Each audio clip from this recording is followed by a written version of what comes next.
Hello guys, പത്തനംമാറ്റിൻ്റെ ഒരു പുതുപുത്തൻ എപ്പിസോഡിലേക്ക് എല്ലാവർക്കും സ്വാഗതം. എല്ലാവരും ചാനൽ ഒന്ന് ലൈക്ക് ചെയ്യാനും സബ്സ്ക്രൈബ് ചെയ്യാനും ഷെയർ ചെയ്യാനും മറക്കണ്ട കേട്ടോ. അനി എന്ത് ചെയ്യുന്നുണ്ട്? ഇടയ്ക്കിടെ നന്ദുവിനെ വിളിച്ചുകൊണ്ടേ ഇരിക്കുന്നുണ്ട്. അത് അനന്തപുരിയിലെ എല്ലാവരും അറിയുന്നുണ്ട്. അനിക്ക് നന്ദുവിൻ്റെ ശബ്ദം കേൾക്കാതെ ഉറങ്ങാൻ പറ്റൂല എന്നുള്ള അവസ്ഥയിൽ എത്തിക്കഴിഞ്ഞു കാര്യങ്ങൾ. ഈ വിവരമൊക്കെ മുത്തശ്ശൻ്റെ ചെവിയിലെത്തുന്നുണ്ട്. എന്നിട്ട് മുത്തശ്ശൻ എന്ത് ചെയ്യുന്നുണ്ട്? അനിയെ വിളിച്ച് ഉപദേശിക്കുന്നുണ്ട്. ആനി, ഇതൊന്നും ശരിയല്ല. നീ നന്ദുവിനെ ഇങ്ങനെ ഇടയ്ക്കിടയ്ക്ക് വിളിക്കുന്നതൊക്കെ ശരിയായ കാര്യമല്ല. നിനക്കൊരു ഭാര്യയുണ്ട്, അവളെ കാര്യം നീ നോക്കണ്ടേ. പലതവണ നിന്നോട് ഈ കാര്യത്തെക്കുറിച്ച് ഞങ്ങളെല്ലാവരും സംസാരിച്ചതാ. പിന്നെ എന്തിനാ നീയോ നന്ദു ഇങ്ങനെയൊരു റിലേഷൻഷിപ്പ് മുന്നോട്ട് കൊണ്ടുപോകുന്നത്? അനാമികയാണ് നിന്റെ ഭാര്യ. അതുകൊണ്ട് തന്നെ നീ ഇനി ഒരിക്കലും നന്ദുവിനെ വിളിക്കാനോ കാണാനോ പാടില്ല എന്ന് മുത്തശ്ശൻ പറയുന്നുണ്ട്. മുത്തശ്ശ, എനിക്ക് ആകെയുള്ള ഒരു ആശ്രയം നന്ദു മാത്രം. അവളോട് സംസാരിക്കുമ്പോൾ മാത്രം എനിക്ക് കുറച്ച് സമാധാനം കിട്ടുന്നത്.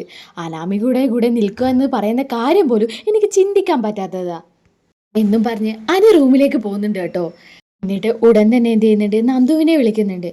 എന്നിട്ട് നന്ദുവിനോട് പറയുന്നുണ്ട്, നന്ദു, നിന്നോട് സംസാരിക്കുമ്പോൾ മാത്രം എനിക്ക് മനസ്സിൻ്റെ ഒരു സമാധാനം കിട്ടുന്നത്. ഇതും കേട്ടോണ്ട് അനാമിക റൂമിലേക്ക് വരുന്നുണ്ട് കേട്ടോ. എന്നിട്ട് ദേഷ്യത്തോടെ അനിയൊന്ന് നോക്കിയിട്ട് കയ്യിൽ നിന്ന് മൊബൈൽ വാങ്ങി നന്ദുവിനെ നല്ലതുപോലെ ചീത്ത പറയാണ്. എന്നിട്ട് നേരെ ജാനകിയുടെ അടുത്തേക്ക് ചെന്നിട്ട് പറയുന്നുണ്ട്, അമ്മ കണ്ടോ, അനി ഇപ്പോഴും അവളെ തന്നെയാണ് വിളിക്കുന്നത്. മുത്തശ്ശൻ കഴിഞ്ഞ ദിവസം അനിയെ ഉപദേശിച്ചതല്ലേ, എന്നിട്ട് എന്താ കാര്യം? അവൻ ഒരിക്കലും മാറാൻ പോകുന്നില്ല.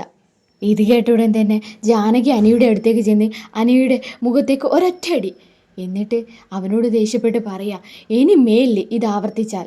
ഉടൻ തന്നെ അനി പറയുന്നുണ്ട്, എനിക്ക് ഈ അനാമികയുടെ കൂടെ ജീവിക്കാൻ പറ്റില്ല അമ്മേ. ഇതും പറഞ്ഞുകൊണ്ട് അനി റൂമിലേക്ക് പോയി വാതിലടക്കുന്നുണ്ട് കേട്ടോ. ഈ സംഭവങ്ങളൊക്കെ അറിഞ്ഞ നായനെ എന്ത് ചെയ്യുന്നുണ്ട്? കനകയെ പോയി കാണുന്നുണ്ട്. എന്നിട്ട് പറയുന്നുണ്ട്, അമ്മേ, നമ്മൾ എത്ര പറഞ്ഞിട്ടും നന്ദു അനിയും തമ്മിലുള്ള ബന്ധത്തിന് ഒരു മാറ്റവും ഇല്ലല്ലോ. ഇപ്പോൾ അനന്തപുരിയിൽ ആകെ പ്രശ്നമാണ്. അനി നന്ദുവിനെ വിളിക്കുന്നതിൻ്റെ പേരിൽ അനാമിക അവിടെ നിരന്തരം പ്രശ്നമുണ്ടാക്കിക്കൊണ്ടിരിക്കുകയാണ്. അല്ലെങ്കിൽ നന്ദുവിനെ അനി വിളിക്കുമ്പോൾ കോൾ എടുക്കാതിരുന്നൂടെ? അവൾക്ക് എന്താ പറഞ്ഞാൽ മനസ്സിലാവാതെ? ഇത് കേട്ട ഉടൻ തന്നെ സങ്കടത്തോടെ കനക പറയുന്നുണ്ട്, ഏതായാലും അവൾ ഇങ്ങ് ട്രെയിനിങ് കഴിഞ്ഞ് വരട്ടെ, എന്നിട്ട് ബാക്കി പറയാം. എന്തെങ്കിലും ഒരു തീരുമാനം എടുത്തേ പറ്റൂ, ഇല്ലെങ്കിൽ അനന്തപുരിയിൽ എന്തൊക്കെയാ സംഭവിക്കുക എന്ന് പറയാൻ പറ്റില്ല. അതേപോലെ അനാമികയുടെയും അനിയുടെയും ജീവിതത്തിലേക്ക് ഇനി ഒരിക്കലും നന്ദു കയറി ചെല്ലാൻ പാടില്ല. അപ്പോൾ ഗോവിന്ദൻ പറയുന്നുണ്ട്, നന്ദുവിനോട് ഞങ്ങൾ പറയായിട്ടല്ലല്ലോ കനകയെ. എന്നിട്ടും നന്ദുവിന് എന്താ അതുമാത്രം മനസ്സിലാവാത്തത്? എന്തായാലും പ്രണയം തലക്ക് പിടിച്ചുകൊണ്ടായിരിക്കും ഇങ്ങനെയൊക്കെ നന്ദുവിന് ഞങ്ങൾ പറയുന്നതൊന്നും മനസ്സിലാവാത്തത് അല്ലേ. ഇവരുടെ പ്രണയം തകർക്കാൻ ഞാനൊരു മാർഗം കണ്ടിട്ടുണ്ടെന്ന് കനക പറയുന്നുണ്ട്. അപ്പം തന്നെ നാന ചോദിക്കുന്നുണ്ട്, എന്താ അമ്മ ആലോചിച്ച് വെച്ചിരിക്കുന്നത്? നന്ദു ട്രെയിനിങ് കഴിഞ്ഞ് വന്നു കഴിഞ്ഞാൽ ഉടൻ തന്നെ അവളെ വിവാഹം കഴിപ്പിക്കണം. അങ്ങനെയാകുമ്പോൾ അനി താനേ മാറി നിന്നോളൂ. അമ്മേ, നമ്മളത് വിവാഹത്തെക്കുറിച്ചൊക്കെ പെട്ടെന്ന് പറഞ്ഞാൽ അതവളെ സമ്മതിക്കുമോ? എനിക്ക് തോന്നുന്നില്ല അവൾ ഈ കല്യാണത്തിന് സമ്മതിക്കുന്നൊന്നും. അപ്പോൾ കനക പറയുന്നുണ്ട്, അവൾ സമ്മതിച്ചില്ലെങ്കിൽ ഞാൻ മറ്റൊരു തീരുമാനം എടുക്കും. അതവൾക്ക് താങ്ങാൻ പറ്റാത്തതായിരിക്കും എന്നും കൂടി ഞാൻ അവളെ ഓർമ്മിപ്പിക്കും. അത് കേട്ട അവൾ എന്തായാലും സമ്മതിക്കും, എനിക്കുറപ്പാ.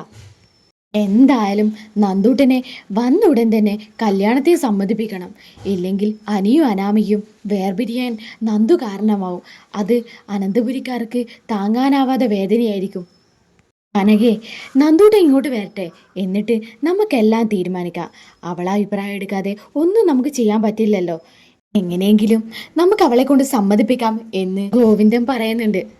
ഏതു വിധേനയും ഞാൻ നന്ദുവിനെ കൊണ്ട് കല്യാണത്തിന് സമ്മതിപ്പിക്കും എന്ന് കനക പറയുന്നുണ്ട്. ഇനി എന്തായിരിക്കും നന്ദുവിൻ്റെ അവസ്ഥ? നന്ദു കല്യാണത്തിന് സമ്മതിക്കുമോ? തുടർന്നുള്ള എപ്പിസോഡുകൾക്കായി ഈ ചാനലും സബ്സ്ക്രൈബ് ചെയ്ത് വെക്കുക.